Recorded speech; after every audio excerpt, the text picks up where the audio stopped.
devenir un hub logistique en Asie centrale. C'est l'ambition de l'Ouzbékistan qui est en train d'améliorer son infrastructure de transport. Jusqu'à récemment, les trains de fret provenant du bassin minier d'Angren devaient traverser 2 frontières pour atteindre la vallée de Fergana dans l'est du pays. Ce n'est plus le cas depuis la mise en service d'une liaison ferroviaire directe à travers la montagne. Elle comporte 2 km de pont et le plus long tunnel d'Asie centrale. Avant la création de la ligne ferroviaire entre Angren et Pop, on devait faire transiter nos produits à destination de la vallée de Fergana par la République du Tadjikistan. L'acheminement était lent et coûteux.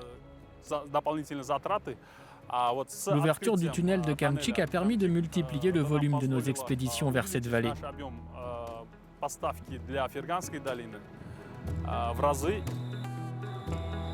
Ce projet de 2 milliards de dollars a été financé par l'État ouzbek et des prêts internationaux.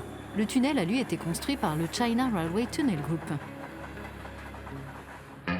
L'initiative vise à encourager l'économie locale et à rendre la liaison entre la vallée de Fergana et le reste du pays plus rapide, moins coûteuse et plus sûre en toute saison.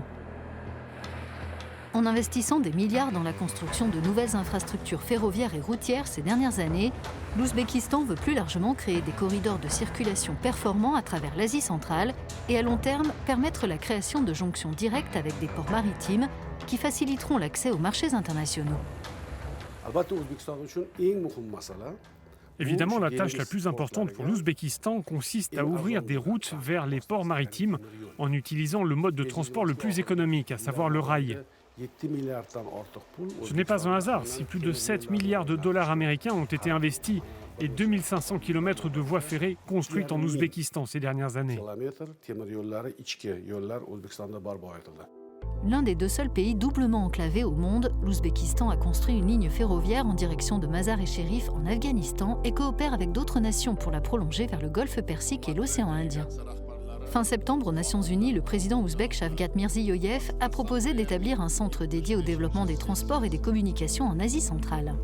Grâce à de nouveaux équipements comme cette usine de gaz naturel liquéfié quasiment terminée dans le sud du pays, l'Ouzbékistan veut passer de la simple exportation de son gaz naturel à sa transformation locale en produits à haute valeur ajoutée, notamment en carburant destiné aux industries du pays et aux transports en transit.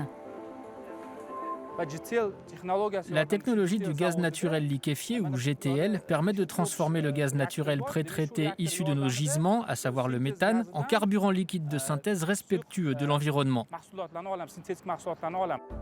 Cette usine GTL, la 3e plus grande au monde, produira du kérosène pour les avions, du diesel pour l'agriculture et d'autres industries, du GPL pour les véhicules et du naphta pour fabriquer du plastique. Un approvisionnement fiable en carburant devrait aider l'Ouzbékistan à devenir un hub régional pour le transport et la logistique. L'Ouzbékistan se trouve au centre de la région de l'Asie centrale. Il est au carrefour de toutes les routes, du nord au sud et d'est en ouest. Nous comprenons que pour que cette infrastructure ait de la valeur, elle doit être utilisée. Et nous aurons des usagers seulement quand nous proposerons aux entreprises qui font transiter des marchandises en Ouzbékistan, qu'il s'agisse de transit ferroviaire ou aérien, des carburants respectueux de l'environnement et conformes aux normes internationales. Cette usine produira justement ce type de carburant. И вот этот завод будет производить именно такое топливо.